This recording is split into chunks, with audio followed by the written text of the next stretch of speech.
कांग्रेस कार्यालयों पर बीजेपी के कार्यकर्ता प्रदर्शन करेंगे। पीएम आवास पर राहुल के धरने का इस तरह विरोध करेगी भारतीय जनता पार्टी। देश के सभी राज्यों में कांग्रेस के जो दफ्तर हैं वहां पर प्रोटेस्ट की तैयारी है।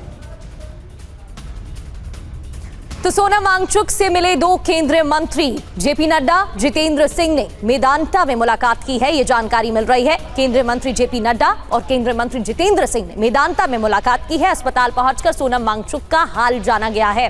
कल शाम मेदांता शिफ्ट किए गए हैं सोनम वांगचुक। पहले सफदरजंग अस्पताल में भर्ती थे और उसके बाद अब सोनम वांगचुक से मिलने के लिए मेदांता अस्पताल दोनों नेता पहुंचे। आनंद प्रकाश पांडे भी हमारे साथ बने हुए हैं।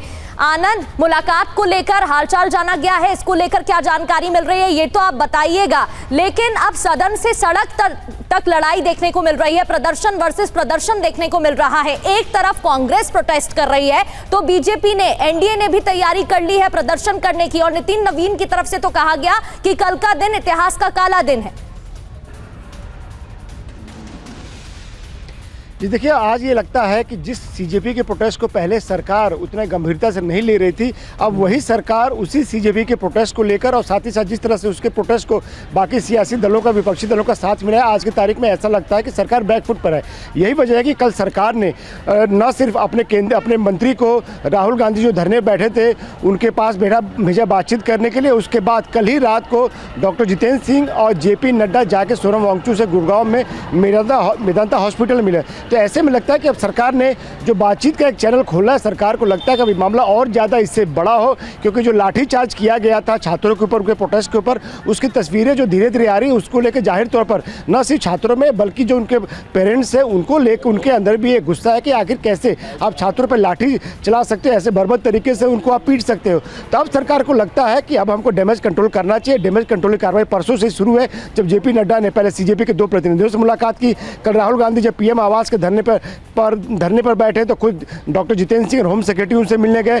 कल रात को डॉक्टर जितेंद्र सिंह और जेपी नड्डा जो सोनम वांगचुक से मिलने गए। तो अब सरकार बातचीत का चैनल खोले हुए है, सरकार तैयार है कि संसद में वो चर्चा कराने को तैयार है। लेकिन इतना जरूर है कि बीजेपी को लगता है कि जिस तरह से अगर हम ज़्यादा बैकफुट पर जाएंगे तो ये भी नुकसान हो सकता है। तो यही वजह है कि राहुल गांधी कल के प्रोटेस्ट के खिलाफ आज बीजेपी जो है, सभी बीजेपी की जो प्रदेश की यूनिट है अपने अपने प्रदेश में, वो प्रदेश जो कांग्रेस के प्रदेश कार्यालय वहाँ जाकर मार्च करेगी, वहाँ प्रोटेस्ट करेगी और कहेगी कि छात्रों को आगे करके राहुल गांधी और कांग्रेस पार्टी अपनी राजनीतिक रोटियां सेक रहे हैं। प्रधानमंत्री जैसे जो सिक्योर एरिया है वहाँ पर प्रदर्शन करके प्रधानमंत्री और उस एरिया की सुरक्षा को खतरे में डाल रहे हैं। और आज संसद के अंदर भी ये बताया जा रहा है कि जहाँ कांग्रेस और विपक्ष प्रोटेस्ट करेगा तो उनका जवाब जो एनडीए के सांसद है, बीजेपी के सांसद है, वो भी जीत देंगे। ठीक है आनंद, बने रहे आप हमारे साथ। तो कुल मिलाकर ये बड़ा परिवर्तन सरकार के रुख में नजर आ रहा है। कॉकरोच जनता पार्टी के प्रदर्शन को अब गंभीरता से लेती हुई सरकार नजर आ रही है। दो मंत्री सोनम वांगचुक जो कि सीजेपी के प्रोटेस्ट का एक बड़ा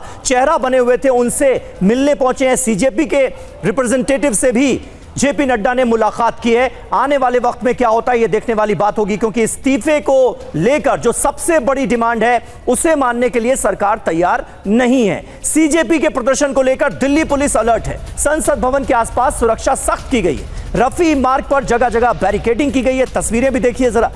दिल्ली में आज बारिश हो रही है और इस बारिश के बीच जो सियासी गहमा गहमी है उसने दिल्ली की गर्मी बढ़ा दी है। संसद की ओर जाने वाले रास्तों पर भारी संख्या में पुलिस बल की तैनाती की जा रही है।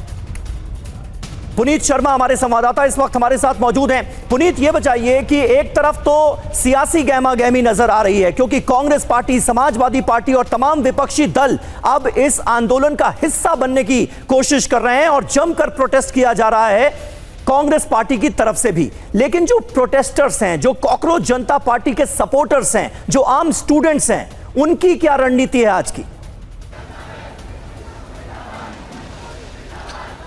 देखिए, आज इस प्रदर्शन का 33वां दिन है, लेकिन पिछले 3 दिनों की अगर बात करी जाए तो तीनों रातों में हजारों की संख्या में जो प्रोटेस्टर्स थे वो यहाँ पर जुटे रहे। रात के अंदर भी हजारों लोग यहाँ पर मौजूद थे और अभी भी अगर आप सुबह देखेंगे तो सुबह से ही हजारों की संख्या में जो प्रोटेस्टर्स हैं ये है। जैसे जैसे वक्त बढ़ता जाता है, सूरज ऊपर चढ़ता जाता है, वैसे वैसे यहाँ पर संख्या भी लगातार बढ़ती जाती है। इन लोगों का मांग थी कि जो भी गिरफ्तार किए गए हैं हिंसा के दौरान, प्रदर्शन के दौरान, उनको छोड़ा जाए, वरना पुलिस हेडक्वार्टर पर प्रदर्शन होगा। तो दिल्ली पुलिस ने कल ये बाकायदा ट्वीट करके बताया था कि सभी को छोड़ दिया गया है, किसी को गिरफ्तार नहीं किया गया, जिसके बाद पुलिस हेडक्वार्टर पर जो प्रदर्शन किया जाना था उसको हटाया गया। लेकिन कल भी कनॉट प्लेस के इलाके में कुछ हिंसा देखने को मिली, पत्थरबाजी की गई थी, बैरिकेड तोड़े गए थे और वहां पर हालांकि पुलिस ने तुरंत ही इस पूरे जो हिंसा थी उसको कंट्रोल कर लिया था। लेकिन अभी फिलहाल जो 4 मांगे अहम हैं जिनको लेकर के अभिजीत दीप के यहाँ पर प्रदर्शन कर रहे हैं और हजारों लोग उनका समर्थन कर रहे हैं, उनमें सबसे पहले उनका यही आरोप है कि सोनम वांगचुक को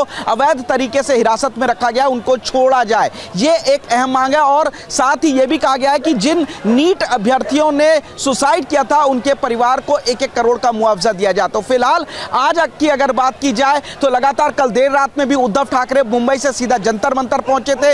इसके अलावा कांग्रेस इनको समर्थन करते हुए प्रदर्शन कर रही है। आज भी ऐसा कहा जा रहा है कि जो इंडिया गठबंधन की मीटिंग होनी है उसके बाद कुछ अहम फैसले दिए जाते हैं। तो फिलहाल ये जो जंतर मंतर है ये दिल्ली के साथ पूरे देश में सियासत का एक बहुत अहम केंद्र बन चुका है कि जो कॉकरोच जनता पार्टी ने जिस तरीके से प्रदर्शन किया 20 जुलाई को जो हुआ, जो अब लाठीचार्ज किया गया था, अधिकारियों को गिरफ्तार करने, उनके खिलाफ एक्शन लेने, ये तमाम मांगों को लेकर के फिलहाल आप देखेंगे कि जंतर मंतर पर जो सियासी गर्मी है वो लगातार तेज होती जा रही है। 20 तारीख के बाद से यहां पर हलचल काफी तेज और यही वजह है कि तमाम जो पार्टीज हैं, पॉलिटिकल पार्टीज, वो भी अब इनको समर्थन देने आई है। कल शरद पवार खुद चलकर जंतर मंतर पहुंचे थे और अभिजीत दीपके से मुलाकात की थी और हर तरीके का समर्थन किया था। तो दूसरी तरफ बॉलीवुड भी इनको पूरी तरीके से समर्थन कर रहा है। नसीरुद्दीन शाह ने भी बाकायदा वीडियो जारी करके संदेश दिया है कि वो इनके साथ हैं।